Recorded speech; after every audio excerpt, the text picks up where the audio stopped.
Hello. Welcome to market discussion of the day. Today is September 25th, 2025. Thursday ആണ്. So അതിലും important ആയിട്ടുള്ള കാര്യം നമുക്കിന്ന് G D P announcement day ആണെന്നുള്ള കാര്യമാണ്. നമ്മൾ ഫസ്റ്റ് ഓഫ് ഓൾ നമ്മൾ എക്കണോമിക് കലണ്ടർ ബേസ് ചെയ്തിട്ടുള്ള ന്യൂസിലോട്ട് പോകാം. അതിനുശേഷം നമുക്ക് ടെക്നിക്കൽ സൈഡിലോട്ടും പോവാം. സോ കലണ്ടർ ബേസ് ചെയ്തിട്ടുള്ള ന്യൂസിലോട്ട് പോകുന്നതിന് മുന്നേ ആയിട്ട് നമ്മുടെ പുതിയ ബാച്ച് ഫ്രീ ആയിട്ട് ഫോറക്സ് ട്രേഡിംഗ് പഠിപ്പിക്കുന്ന ബാച്ച് അടുത്ത തിങ്കളാഴ്ച വീണ്ടും സ്റ്റാർട്ട് ചെയ്യുന്നുണ്ട്. രണ്ടാഴ്ച നീണ്ടു നിൽക്കുന്ന ക്ലാസ്സാണ്. രാത്രി ഇന്ത്യൻ ടൈമിംഗ് 7:30 മണിക്കും 10:30 മണിക്കുമായിട്ടാണ് ഈ ഒരു ബാച്ച് നടക്കുന്നത്. ഫ്രീ ആയിട്ട് ഫോറക്സ് ട്രേഡിംഗ് പഠിക്കണം എന്നുള്ള എല്ലാ ആൾക്കാർക്കും എൻ്റെ ഡിസ്ക്രിപ്ഷനിൽ എൻ്റെ നമ്പർ ഉണ്ടാവും. എനിക്ക് മെസ്സേജ് അയച്ചു കഴിഞ്ഞാൽ ബാക്കി കാര്യങ്ങൾ ഞാൻ കോർഡിനേറ്റ് ചെയ്യുന്നതായിരിക്കും. നിങ്ങൾ മനസ്സിലാക്കേണ്ട കാര്യം ഇതൊരു ബേസിക് ക്ലാസ് ആണ്. ഓക്കെ, സോ ട്രേഡിങ്ങിനെ പറ്റി ഒന്നും അറിയാത്ത ആൾക്കാർക്ക് വേണ്ടുന്ന ഒരു ബേസിക് ക്ലാസ് ആണ്. രണ്ടാഴ്ച നീണ്ടു നിൽക്കുന്ന 1 hour വെച്ച് നിൽക്കുന്ന ക്ലാസ് ആണ് എന്നുള്ളൊരു കാര്യമാണ്. ഈ ഒരു ടൈമിൽ രാത്രി ഇന്ത്യൻ ടൈമിംഗ് 7:30ക്കും 10:30ക്കും ഫ്രീ ആയിട്ടുള്ള ആൾക്കാർ മാത്രം മെസ്സേജ് അയക്കുക എന്നുള്ളതിൻ്റെ ഒരു റിക്വസ്റ്റ് മാത്രമാണ്. Okay, so first of all ഇന്നത്തെ കലണ്ടർ ബേസ് ചെയ്തിട്ടുള്ള ന്യൂസ് നമ്മൾ നോക്കാൻ നേരത്തെ ജി ഡി പി അനൗൺസ്മെൻ്റ് ആണ്. ഇന്ന് നമ്മൾ മാറി നിൽക്കണം എന്ന് പറഞ്ഞ ദിവസമാണ്. So G D P announcement എന്തായി തീരും നമുക്ക് ഒരു ഐഡിയ ഇല്ല. ഉച്ചയ്ക്ക് 1:30 മണിക്ക് നല്ല വലിയ രീതിയിലുള്ള ക്യാൻഡിൽസ് ഒക്കെ ഉണ്ടാവാനായിട്ടുള്ള പോസിബിലിറ്റി വളരെ കൂടുതലാണ്. അതിൻ്റെ കൂടെ തന്നെ ഡ്യൂറബിൾ ഗുഡ്സ് ഓർഡറും അതേപോലെ ഇനിഷ്യൽ ജോബ്ലെസ് ക്ലെയിമും ഒരേ സമയത്ത് വരുന്നു എന്നുള്ളൊരു കാര്യം വളരെ ഇമ്പോർട്ടൻ്റ് ആയിട്ട് നമ്മൾ നോക്കിക്കാണണം. അതുകൊണ്ടിട്ട് തന്നെ ആ ഒരു ടൈം ഭയങ്കരമായ ഒരു വോളറ്റാലിറ്റി ഉണ്ടാക്കാനായിട്ടുള്ള പോസിബിലിറ്റി വളരെ കൂടുതലാണ്. സോ നമുക്ക് വെയിറ്റ് ചെയ്തിട്ട് നാളെ ട്രേഡ് ചെയ്യാനായിട്ട് നല്ല ദിവസമാണ്. നല്ല രീതിയിൽ ടെക്നിക്കൽസ് വർക്ക് ചെയ്യുന്ന ദിവസം കൂടെയാണ് നാളെ എന്നുള്ളൊരു കാര്യമാണ് എനിക്ക് എടുത്ത് പറഞ്ഞു പോകാനായിട്ടുള്ളത്. Okay, so first of all നമുക്ക് നേരെ നമ്മുടെ ടെക്നിക്കൽ സൈഡിലോട്ട് വരാം. ടെക്നിക്കൽ സൈഡിലോട്ട് വരുമ്പോൾ നമുക്ക് ഫസ്റ്റ് ഓഫ് ഓൾ നമുക്ക് USD JPY എല്ലാ ദിവസവും നമ്മൾ പറയുന്നത് പോലെ USD JPYയിലോട്ട് പോകാം. സോ ടെക്നിക്കൽ സൈഡിലോട്ട് പോകുന്നതിന് മുന്നായിട്ട് നമുക്ക് പൊളിറ്റിക്കൽ സൈഡിൽ നിന്ന് കുറേ ന്യൂസുകൾ ഉണ്ടായിരുന്നു അല്ലേ. സോ ഫ്രഞ്ച് ഗവൺമെൻറ് കൊളാപ്സായി, അതിനുശേഷം അവിടുത്തെ പ്രസിഡന്റ് മാറുകയുണ്ടായി. സോ അതിനെ സംബന്ധിച്ച് അവിടുത്തെ ട്രേഡ് യൂണിയൻസ് ഫ്രഞ്ച് ഗവൺമെൻറ്റിന് കൊടുത്തിട്ടുള്ള ദിവസം ഇന്നലെയായിരുന്നു. അവരുടെ കാര്യങ്ങളെല്ലാം അംഗീകരിക്കാനായിട്ട് ഇന്നലെ അവിടെ നിന്നൊരു ന്യൂസ് അങ്ങനെ വന്നില്ല. അതിൻ്റെ ന്യൂസ് എക്സ്പെക്റ്റ് ചെയ്യുന്നത് വീക്കെൻഡിലാണ്. സോ ബേസിക്കലി ഇഫ് ഫ്രാൻസിലുണ്ടായ പൊളിറ്റിക്കൽ പ്രശ്നം ഡയറക്റ്റ്ലി ഞാൻ വിചാരിച്ചത് അത് യൂറോനെ അഫക്റ്റ് ചെയ്യുമെന്നായിരുന്നു. പക്ഷേ അതിൻ്റെ പ്രഷർ ഉണ്ടാക്കിയത് ഗോൾഡിലാണ്. അതുകൊണ്ടിട്ട് തന്നെ ഗോൾഡ് മുകളിലോട്ട് പോയി. അതൊരു റീസണാണ്. ഗോൾഡ് മുകളിലോട്ട് പോകാനായിട്ടുള്ളൊരു റീസൺ മാത്രമാണ്. ഓക്കെ, പക്ഷേ ഇനി ഫ്രഞ്ച് ഗവൺമെൻറ് എന്ത് തീരുമാനം എടുക്കും എന്നുള്ളത് ഉറപ്പായിട്ടും യൂറോനെ ഡയറക്റ്റ്ലി അഫക്റ്റ് ചെയ്യാനുള്ള എല്ലാ പോസിബിലിറ്റിയും ഉണ്ട് എന്നുള്ളൊരു കാര്യം മനസ്സിലാക്കി പോവുക. അതുകൊണ്ടിട്ട് വീക്കെൻഡ്സിൽ യൂറോ ട്രേഡ് ചെയ്യാതിരിക്കുക എന്നുള്ളൊരു കാര്യം മനസ്സിലാക്കാം. സോ അതേപോലെ തന്നെ റഷ്യ ഉക്രൈൻ സംഘർഷവുമായി ബന്ധപ്പെട്ട് US വീണ്ടും യുക്രൈനെ സപ്പോർട്ട് ചെയ്യാനായിട്ടുള്ള കാര്യങ്ങൾ. സോ അതിന് റഷ്യക്കെതിരെ എന്തൊക്കെ ഉപരോധങ്ങൾ എടുക്കുന്നു എന്നുള്ള ന്യൂസുകളൊക്കെ വളരെ ഇമ്പോർട്ടൻ്റ് ആയിട്ട് നമ്മൾ നോക്കിക്കാണേണ്ട കാര്യങ്ങൾ കൂടെയാണ് എന്നുള്ളൊരു കാര്യം ഞാൻ എടുത്ത് ഓർമ്മിപ്പിച്ചു പോവുകയാണ്. ഇതെല്ലാം കൂടുതൽ പ്രഷർ ഉണ്ടാക്കുന്ന ഗോൾഡിലാണ്. പ്രഷർ ഗോൾഡിൽ ഉണ്ടാക്കുമ്പോൾ ഗോൾഡ് എന്ത് ചെയ്യും? ഗോൾഡ് മുകളിലോട്ട് പോവുകയാണ് ചെയ്യുന്നത് എന്നുള്ളൊരു കാര്യം കൂടെ ഞാൻ എടുത്ത് ഓർമ്മിപ്പിച്ചു പോവുകയാണ്. ഓക്കെ, സോ നമുക്ക് നേരെ നമ്മളുടെ ടെക്നിക്കൽ സൈഡിലോട്ട് വരാം. ടെക്നിക്കൽ സൈഡിൽ നമ്മൾ ഫസ്റ്റ് ഓഫ് ഓൾ JPYയിലോട്ട് വരുമ്പോൾ USD JPYയിലോട്ട് വരുമ്പോൾ നമുക്ക് ഇപ്പോൾ JPY ട്രേഡ് ചെയ്തുകൊണ്ടിരിക്കുന്നത് 148.778 സോ ഇന്നലെ JPYയിൽ ഞാൻ ട്രേഡ് എടുക്കാൻ പറഞ്ഞിട്ടുണ്ടായിരുന്നു. 148 അവിടെ നിന്ന് സെല്ലെടുക്കാൻ പറഞ്ഞിട്ടുണ്ടായിരുന്നു. പക്ഷേ ആ സെല്ലിനകത്ത് പ്രോപ്പറായിട്ടുള്ള സ്റ്റോപ്പ് ലോസ് അടിച്ച് പോയിട്ടുണ്ട് എന്നുള്ളൊരു കാര്യം എനിക്ക് നല്ലോണം അറിയാം. ഓക്കെ, സോ അതും ഞാൻ ബേസിക്കലി കൺഫ്യൂസ്ഡ് ആയിട്ടാണ് പറഞ്ഞത്. പക്ഷെ എന്നിരുന്നാലും എടുത്തിട്ടുള്ള ആൾക്കാർക്ക് അത് സ്റ്റോപ്പ് ലോസ് അടിച്ച് പോയിട്ടുണ്ടാവും. പക്ഷെ അത് ഇൻ ദ ഗെയിമാണ്. ഉറപ്പായിട്ടും സ്റ്റോപ്പ് ലോസ് നമ്മളൊരു 5 വട്ടം പറയുമ്പം 1 വട്ടം സ്റ്റോപ്പ് ലോസ് അടിക്കുന്ന ഇത് സ്വാഭാവികമായിട്ടും നടക്കുന്നൊരു കാര്യമാണ് അല്ലേ. സോ അതുകൊണ്ടിട്ട് തന്നെ അത് അംഗീകരിച്ചിട്ട് മുന്നോട്ട് പോവുക എന്നുള്ളൊരു കാര്യമാണ് എനിക്ക് പറഞ്ഞു പോകാനായിട്ടുള്ളത്. സോ JPYയിൽ നമുക്ക് റേഞ്ച് ഞാൻ ഇന്നലെയും മെനഞ്ഞാന്നും ഒക്കെ പറഞ്ഞിട്ടുണ്ടായിരുന്നു. ഒരു റേഞ്ച് ബേസ് ചെയ്ത് നമ്മൾ നോക്കുമ്പോൾ കഴിഞ്ഞൊരു എന്താ പറയുക, നമുക്ക് അറിയാം, ഞാൻ നേരത്തെ പറഞ്ഞിട്ടുള്ള കാര്യമാണ്. കഴിഞ്ഞ ഓൾമോസ്റ്റ് ഒരു ജൂലൈ തൊട്ട് ഇങ്ങോട്ട് നോക്കിക്കഴിഞ്ഞാൽ 146ൻ്റെയും 148ൻ്റെയും ഇടയ്ക്കായിരുന്നു മാർക്കറ്റ്. സോ അവിടുന്ന് ഒരു റേഞ്ച് വിടാൻ പോവുകയാണോ എന്നുള്ളൊരു ചെറിയ ഡൗട്ട് നമുക്ക് വരാം അല്ലേ. ചെറിയ ഡൗട്ട് എന്ന് പറയുമ്പോൾ അത് എന്താ പറയുക, അത് ചിലപ്പം ഓക്കെ ഇവിടെ നിന്നൊരു ഒരു ഇത് വന്നു. അപ്പോൾ അത് ഓക്കെ. സോ ആ ഒരു റേഞ്ച് വിട്ട് പോയോ എന്നുള്ളൊരു ഡൗട്ട് നമുക്ക് വരാം. സോ ആ റേഞ്ച് വിട്ട് എന്താ പറയുക പോകുന്നത് അത് ഇന്നത്തെ GDP അനൗൺസ്മെൻറ്റോട് കൂടി നമുക്ക് സത്യം പറഞ്ഞാൽ മനസ്സിലാവും. സോ അതുകൊണ്ടിട്ട് നാളെ ഒരു തീരുമാനം എടുക്കുന്നതായിരിക്കും ബെറ്റർ. നാളെ 148 മുകളിലാണോ താഴെയാണോ എന്നുള്ളൊരു കാര്യം നോക്കുക, അതോ 148 to 150 ആണോ ഇനി പുതിയ റേഞ്ച് എന്നുള്ളൊരു കാര്യം മനസ്സിലാക്കിയതിന് ശേഷം മാത്രം നമ്മളൊരു തീരുമാനം എടുത്ത് പോകുന്നതായിരിക്കും JPYയിൽ നല്ലത്. അതുകൊണ്ട് JPY ഇന്ന് ട്രേഡ് ചെയ്യാതിരിക്കുക, ഒരു തീരുമാനം എടുക്കാതിരിക്കുക, നാളത്തേക്ക് നമുക്ക് നല്ലൊരു തീരുമാനം എടുത്ത് പോവുകയും ചെയ്യാം എന്നുള്ളതാണ് എൻ്റെ റെക്കമെൻഡേഷൻ. ഓക്കെ. സോ അതുകൊണ്ട് JPY ഇന്നൊന്നും ചെയ്യാതിരിക്കുക എന്നുള്ളതാണ് എനിക്ക് പറഞ്ഞു പോകാനായിട്ടുള്ളത്. ഇപ്പോഴും നമുക്ക് എവിടെയോ മാർക്കറ്റ് 148.79 എന്ന് പറയുന്ന റേഞ്ചിലാണ്. ഇവിടെ നിന്ന് ഒന്നും ചെയ്യാതിരിക്കുക എന്നുള്ളതാണ്. ഓക്കെ. സോ നേരെ നമ്മളുടെ യൂറോ USDയിലോട്ട് പോവാം. യൂറോ USD നമ്മൾ നോക്കുമ്പോൾ യൂറോ ഇന്നലെ നമ്മൾ പറഞ്ഞ പെർഫെക്റ്റ് ആയിട്ടുള്ള ഓപ്പർച്യൂണിറ്റി ഉണ്ടായിരുന്നു. ഓക്കെ. സോ ഇന്നലെ നമ്മൾ എന്താണ് പറഞ്ഞത്? ഇന്നലെ നമ്മൾ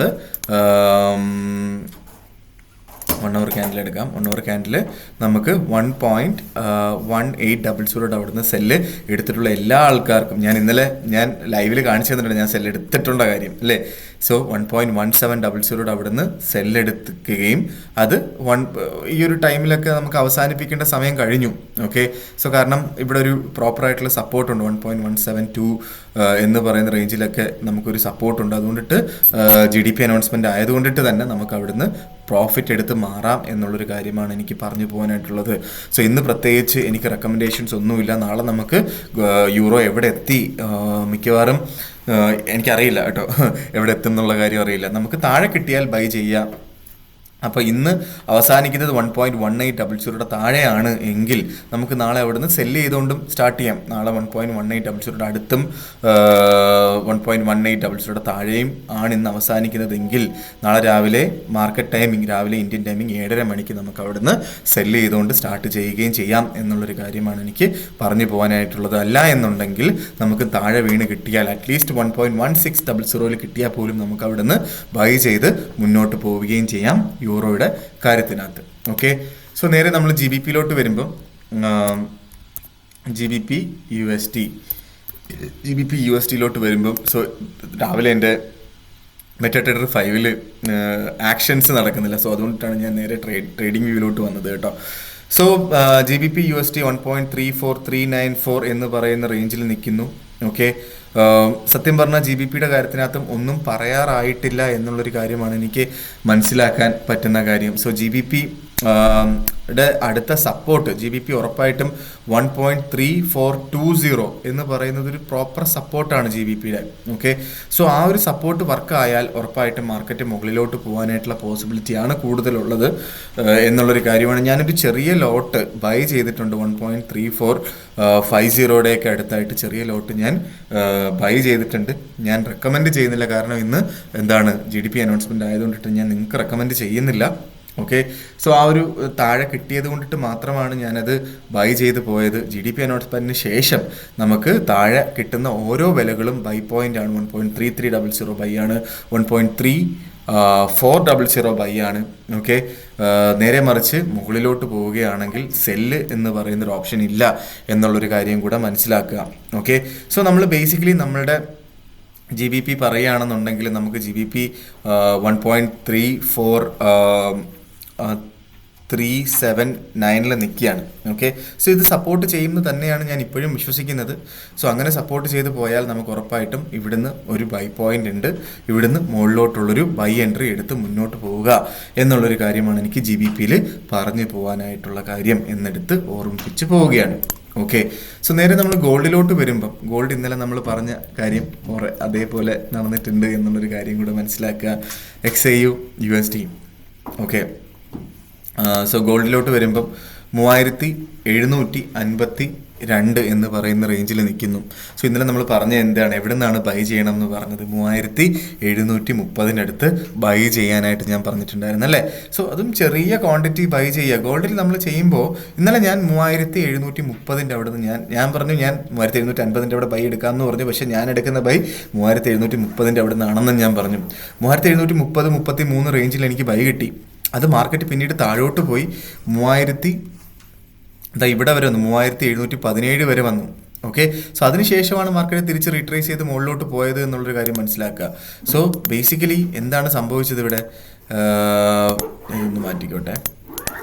സോ ബേസിക്കലി ഇവിടെ സംഭവിച്ചത് എന്താ വെച്ചാൽ 3752 എന്ന് പറയുന്ന 3730 മുകളിലായിട്ട് മാർക്കറ്റ് കയറുകയും മാർക്കറ്റ് 3752 വരെ പോവുകയും ചെയ്തു. ഞാൻ വളരെ ചെറിയ ലോട്ട് സൈസാണ് എടുത്തത്, 3730 അവിടെ വളരെ ചെറിയ ലോട്ട് സൈസ്.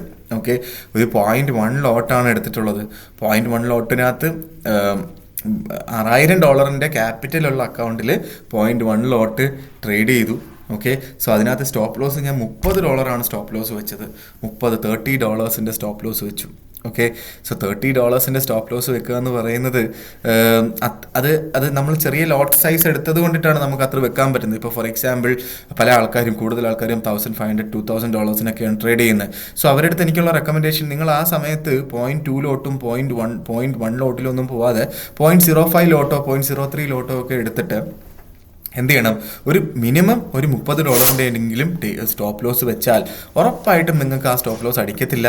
അത് മാത്രമല്ല നമുക്ക് ടേക്ക് പ്രോഫിറ്റ് കിട്ടുകയും ചെയ്യും. ഉറപ്പായിട്ടും അടിക്കത്തില്ലെന്ന് പറഞ്ഞാൽ ഉറപ്പായിട്ടും 10 ഓപ്പർച്യൂണിറ്റി എടുത്തു കഴിഞ്ഞാൽ ചിലപ്പോൾ ഒരു 8 അടിക്കത്തില്ല, ബാക്കി 2 അടിക്കും. അത് അക്സെപ്റ്റ് ചെയ്യാം.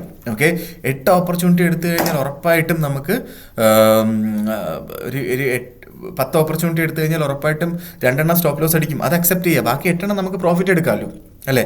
സോ ആ ഒരു രീതി, നിങ്ങൾ ലോട്ട് സൈസ് കുറച്ചിട്ട് സ്റ്റോപ്പ് ലോസ് കൂടുതൽ കൊടുക്കുക. എന്തായാലും നമ്മൾ ഗോൾഡിൽ ഒരു $15 സ്റ്റോപ്പ് ലോസ് കൊടുക്കുന്നുണ്ട്. $15 സ്റ്റോപ്പ് ലോസ് കൊടുത്തിട്ട് കാര്യമുണ്ടോ എന്നുള്ളതാണ് നമ്മൾ മനസ്സിലാക്കേണ്ടത്, അല്ലേ? സോ ഇന്നലെ 3330-33 റേഞ്ചിൽ ട്രേഡ് എടുത്തിട്ടുള്ള ആൾക്കാർ 3318, 17 റേഞ്ചിലൊക്കെയാണ് സ്റ്റോപ്പ് ലോസ് കൊടുത്തിട്ടുള്ളത്. അവിടെ സ്റ്റോപ്പ് ലോസ് കൊടുത്തിട്ട് കാര്യമില്ല. ഓക്കെ, ഈവൻ 15 പോലും സ്റ്റോപ്പ് ലോസ് കൊടുത്തിട്ട് കാര്യമില്ല. 33 എടുക്കുന്ന ആൾക്കാർ 3303 സ്റ്റോപ്പ് ലോസ് വെക്കുക, കുഴപ്പമില്ല, അത് അടിച്ചു പോട്ടെ, കുഴപ്പമില്ല. പക്ഷേ നമുക്ക് ഓപ്പർച്യൂണിറ്റി, നമുക്ക് ആ ഒരു പെർഫെക്റ്റ് ആയിട്ടുള്ളൊരു ബൈ എൻട്രി കിട്ടുകയും അവിടുന്ന് നമുക്ക് നല്ല രീതിയിലുള്ളൊരു എന്താ പറയുക മാർക്കറ്റ് മുകളിലോട്ട് പോവുകയും ചെയ്യും എന്നുള്ളൊരു കാര്യം മനസ്സിലാക്കുക എന്നുള്ളൊരു കാര്യമാണ് എനിക്ക് ഏറ്റവും ഇമ്പോർട്ടൻ്റ് ആയിട്ട് കാര്യങ്ങൾ പറഞ്ഞു പോകാനായിട്ടുള്ളത്. സോ ലോട്ട് സൈസ് കുറയ്ക്കുക, സ്റ്റോപ്പ് ലോസിൻ്റെ അളവ് കൂട്ടുക എന്നുള്ളൊരു കാര്യമാണ്. സ്റ്റോപ്പ് ലോസിൻ്റെ അളവ് കൂട്ടിയിട്ട് എന്താ നമുക്ക് ചെയ്യാൻ പറ്റുക, 1:1.5 റേഷ്യോ, അറ്റ്ലീസ്റ്റ് ഒരു $45 എങ്കിലും ടേക്ക് പ്രോഫിറ്റ് എടുക്കുക എന്നുള്ളൊരു കാര്യമാണ്. ഓക്കെ, സോ നമുക്കറിയാം ഇപ്പം അത് വളരെ ബുദ്ധിമുട്ടുള്ളൊരു കാര്യമാണ്. 3760 മാർക്കറ്റ് റെസിസ്റ്റ് ചെയ്യും എന്നുള്ളൊരു കാര്യം നമുക്കറിയാം. സോ പക്ഷേ നമ്മൾ അതിനകത്ത് സ്റ്റിക്ക് ഓൺ ചെയ്ത് മുന്നോട്ട് പോയി കഴിഞ്ഞാൽ ഉറപ്പായിട്ടും നമ്മൾ നല്ല രീതിയിലുള്ള ഒരു പ്രോഫിറ്റബിൾ ട്രേഡറായി മാറും എന്നുള്ളൊരു കാര്യമാണ് എനിക്ക് മനസ്സിലാക്കാൻ പറ്റുന്നത്. ഓക്കെ, സോ ഗോൾഡിൽ ട്രേഡ് ചെയ്യാനായിട്ട് പല ആൾക്കാരും, ഇന്നലെയും എനിക്കൊരാൾ മെസ്സേജ് അയച്ചിട്ടുണ്ടായിരുന്നു, ഗോൾഡിൽ എങ്ങനെ ട്രേഡ് ചെയ്യണം. ഗോൾഡിൽ ട്രേഡ് ചെയ്യാനായിട്ട് ഇപ്പം ഞാൻ പറയുന്ന ഓപ്പർച്യൂണിറ്റി എടുക്കുക, എവിടെയെങ്കിലും കൊണ്ട് സ്റ്റോപ്പ് ലോസ് വെക്കാതെ ഒരു $30 എങ്കിലും ആ ഒരു റേഞ്ചിലെങ്കിലും സ്റ്റോപ്പ് ലോസ് വെച്ച് പോവുക. വളരെ കുറച്ച് ചെറിയ ലോട്ട് സൈസ് എടുക്കുക. ഓക്കെ, ഈ 2-3 കാര്യങ്ങൾ നിങ്ങൾ എടുക്കാൻ ഉദ്ദേശിക്കുന്നതിൻ്റെ പകുതി ലോട്ട് സൈസ് എടുക്കുക, സ്റ്റോപ്പ് ലോസ് ഒരു $30 കൊടുക്കുക. ഉറപ്പായിട്ടും 100% നിങ്ങൾ over A point of time profitable trader ആവും എന്ന് എനിക്ക് 100% ഗ്യാരണ്ടി തരാൻ പറ്റും എന്ന് പറഞ്ഞുകൊണ്ട് ഞാൻ ഇന്നത്തെ ദിവസത്തെ മാർക്കറ്റ് ഡിസ്കഷൻ കൺക്ലൂഡ് ചെയ്യാണ്. മാർക്കറ്റ് ഡിസ്കഷനായിട്ട് നമ്മൾ നാളെ കാണുന്നത് വരെ ഗുഡ് ബൈ.